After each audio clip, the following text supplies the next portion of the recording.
It was supposed to be a routine stop. On the cool spring evening of March 12, 2023, Officer Brian Keller pulled over a blue sedan with expired registration tags on a quiet suburban street in Westfield, Ohio.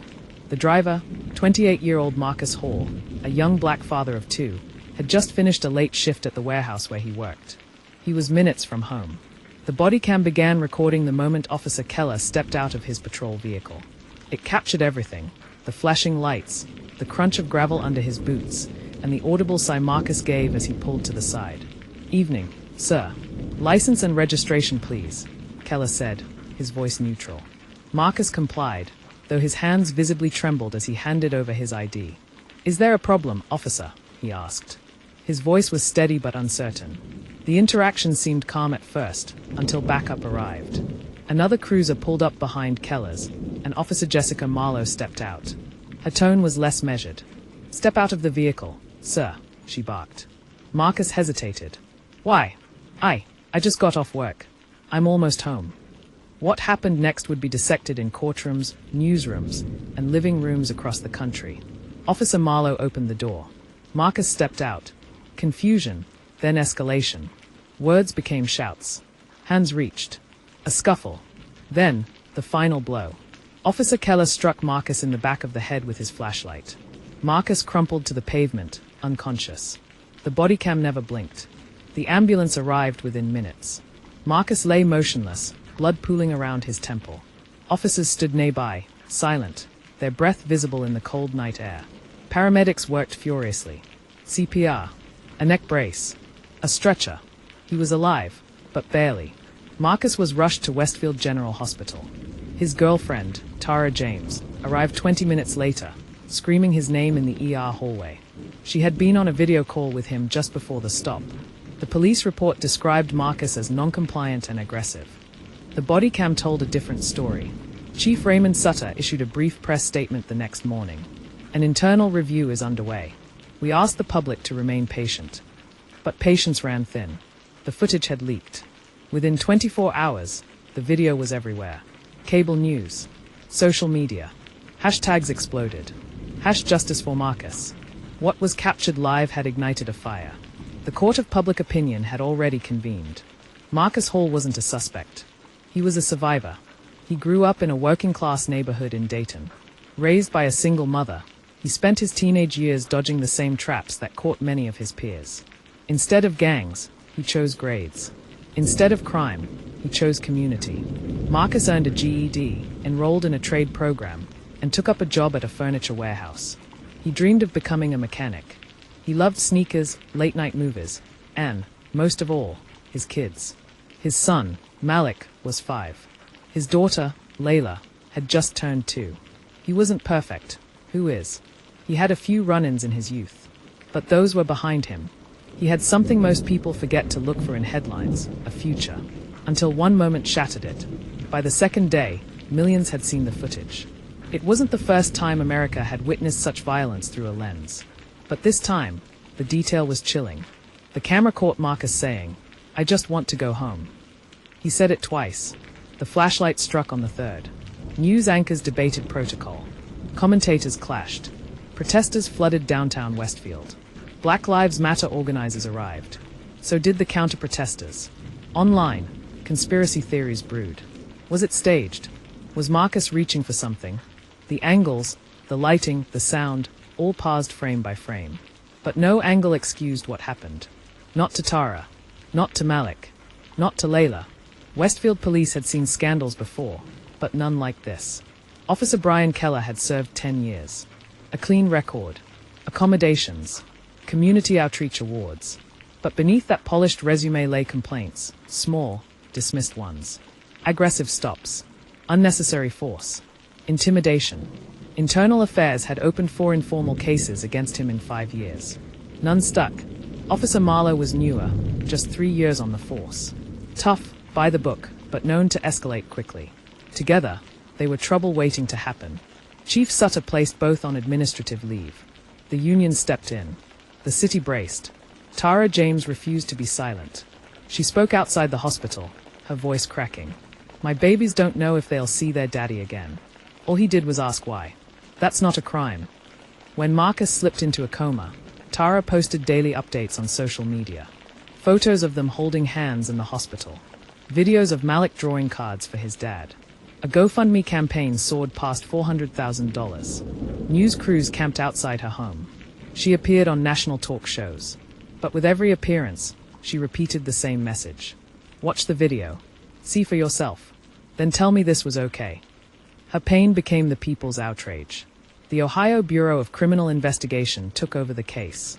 They subpoenaed police records, reviewed training procedures, interviewed witnesses, and reconstructed the timeline second by second. The bodycam footage was enhanced. Audio synchronized. Experts brought in to assess use of force compliance. A forensic pathologist confirmed Marcus's skull had been fractured by a blunt object with significant force. His vitals dropped within moments. There was no weapon found in his car. No drugs. No warrants. No threat. The final report included one damning conclusion. Use of force was excessive and outside protocol. It was official. But the question now, would there be charges? 3 weeks later, the city held its breath. The grand jury was in session. 12 citizens reviewed hours of footage, interviews, expert testimony. They weren't shown the news. They were told to follow facts. After 6 days, the decision was announced. Officer Brian Keller was indicted for aggravated assault and misconduct in office. Officer Jessica Marlowe was not charged.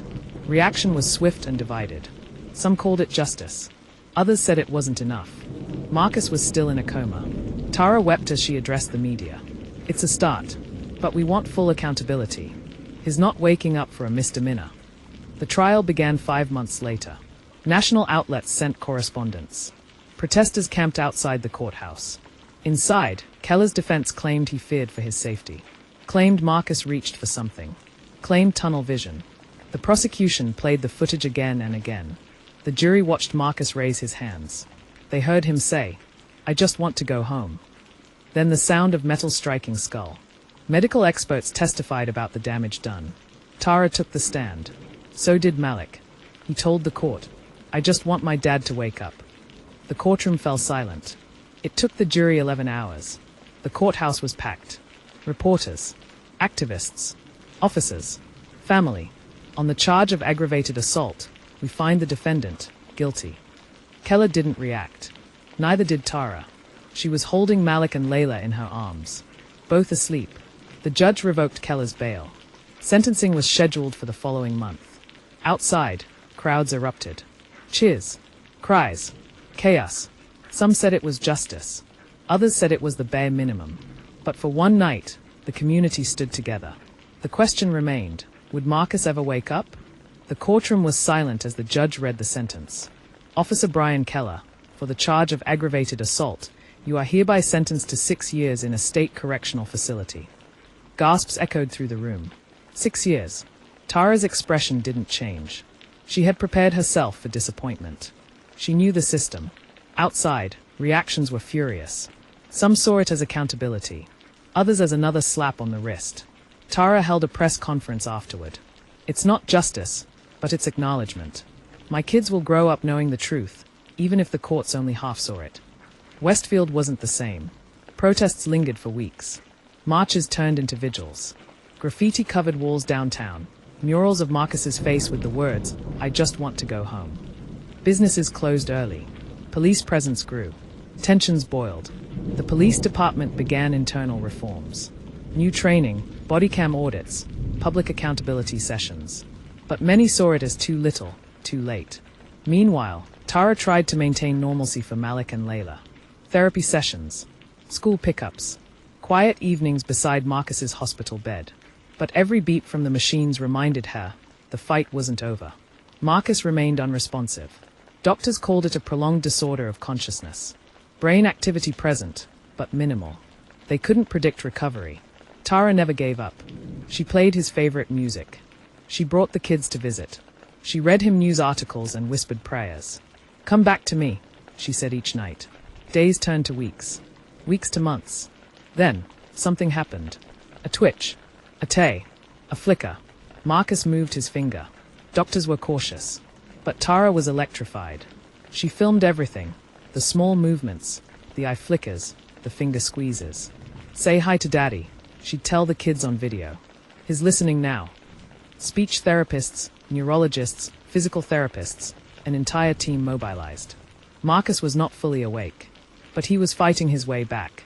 The internet rallied again. New hashtags emerged. #Marcus is waking up trended globally. It was hope, raw and pure, after a year of despair. 2 months after the sentencing, Tara received a letter. It was from Keller. Handwritten. "I can't undo what I did. I saw the footage. I see now. I am sorry. Truly sorry." He wrote about his own fear. About the culture inside the department. About how he had failed not just Marcus, but himself. Tara didn't respond. She folded the letter, put it in a drawer, and returned to Marcus's side. Some wounds can't be stitched with words. Tara filed a civil suit against the city of Westfield and its police department. The claim, systemic failure. Evidence presented included Keller's history, the ignored complaints, poor training records, and the toxic culture that fostered aggression. Depositions revealed damning testimony, officers admitting they were trained to assert dominance early in stops. Racial bias training was optional. The city settled before trial. $9.2 million. Tara used the money to establish the Marcus Hall Foundation for police accountability and victim support. Justice wasn't done, but change had begun. It was subtle at first. A blink, then a groan.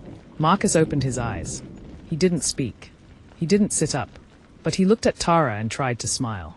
She cried for hours. Doctors called it a miraculous step. Malik brought him a drawing. Layla brought him her favorite stuffed bear. For the first time in a year, Marcus looked at his family and remembered their names. Recovery wasn't cinematic. It was brutal.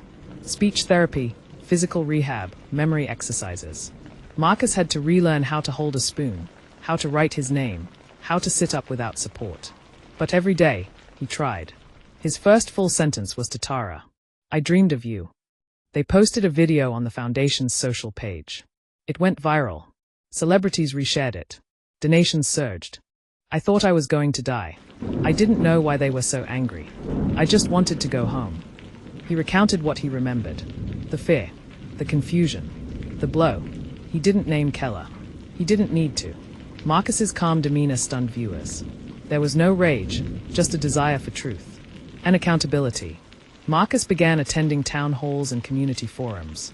Sometimes in person, sometimes via live stream. He worked with the Foundation, pushing for national bodycam legislation, mandatory bias training, and independent civilian review boards. Congressional leaders took notice. He testified before a Senate subcommittee on police reform. "I'm not here because I'm special. I'm here because I survived. Others didn't." His words echoed across the country. From victim to voice. Marcus Hall had become a movement. Westfield changed. What began with protests shifted into progress. The Marcus Hall Foundation sponsored free mental health clinics, legal aid pop-ups, and police accountability workshops. School programs began teaching about civic rights and responsibilities. Tara led many of the initiatives, while Marcus attended when able. His presence drew crowds, quiet, powerful, and healing. Not everyone supported the changes. Resistance remained. But the tone had shifted. The conversation had changed. And in that change, a community began to heal. Other cities took notice. Westfield's reforms became a model. State legislators proposed the Marcus Hall Act, a bill mandating independent civilian review panels for all body cam-related complaints. National police unions pushed back. The debate was fierce. Media outlets ran segments nightly. Towns across America held their own hearings. But the momentum was undeniable. Marcus's story had become a mirror, and the country was staring into it. Brian Keller's time in prison was quiet, until a journalist published an interview. Keller admitted he'd watched the footage over 50 times. "I wasn't afraid of him. I was afraid of being wrong." He confessed to being trained to control first, question later. Said his department incentivized authority over empathy. "I wish I had just listened," he wrote. The article went viral. Many saw it as a rare moment of clarity. Others dismissed it as damage control. But for once, a former officer told the truth. On a chilly February morning, Marcus took his first unaided steps. Tara caught it on video, his hands trembling, knees shaky, but each step defiant. The clip was just 20 seconds. It racked up 12 million views in 48 hours. News outlets played it over soft piano music. Commentators cried. Even critics paused. Marcus captioned the post. "For every step I lost, I take this one for you." His recovery became not just personal, but symbolic. Proof that healing, no matter how slow, was still possible. The Marcus Hall Act passed with bipartisan support. For the first time in Ohio's history, independent review boards gained full investigative powers over law enforcement misconduct. Bodycam footage would now be automatically released to the public within 72 hours of any use of force incident. A ripple effect began. California, New York, Illinois introduced similar laws. Marcus attended the signing ceremony in a charcoal suit, his children at his side. He didn't smile for the cameras. He just nodded, once. Bodycam footage had once been a tool of control. Now, it had become a witness. Journalists began investigating other cases. Footage buried, edited, muted. The truth began to leak, case by case.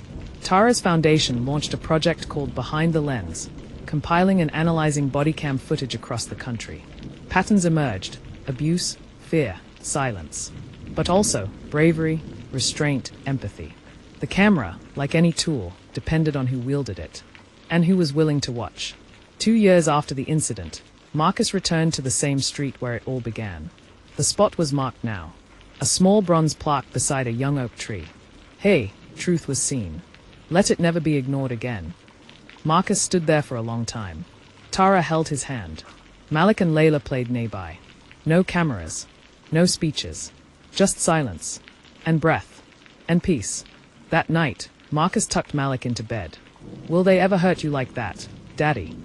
Malik asked. Marcus paused. "Not if I can help it." He told them stories, of choices, of kindness, of mistakes. Not to scare them, to prepare them. He promised never to stop fighting. Not just for them, but for every father who never got the chance to. A documentary was released, The Final Blow, the story of Marcus Hall. It premiered at Sundance, was acquired by Netflix, and won a Peabody Award. Critics called it a watershed moment in justice storytelling. But for Marcus, it wasn't about accolades. It was about visibility, about truth, uninterrupted, about a final blow not being the end, but the beginning of a bigger reckoning. 3 years after the night of the stop, Marcus stood on stage at a youth summit. He didn't have a script. He looked out at the crowd, thousands of young faces, phones in hand, hearts open. "My name is Marcus Hall, and I'm here because I survived. But survival isn't enough. We need to do more than live. We need to change how we live together." The crowd rose to its feet. Tase. Applause. Resolve. Because justice isn't a moment. It's a movement. If Marcus's story moved you, share this video. Subscribe to True Crime Hub for more stories that matter. Help us amplify voices silenced too soon. Support the Marcus Hall Foundation. Visit the link in the description. And never stop asking, what if the camera hadn't been rolling?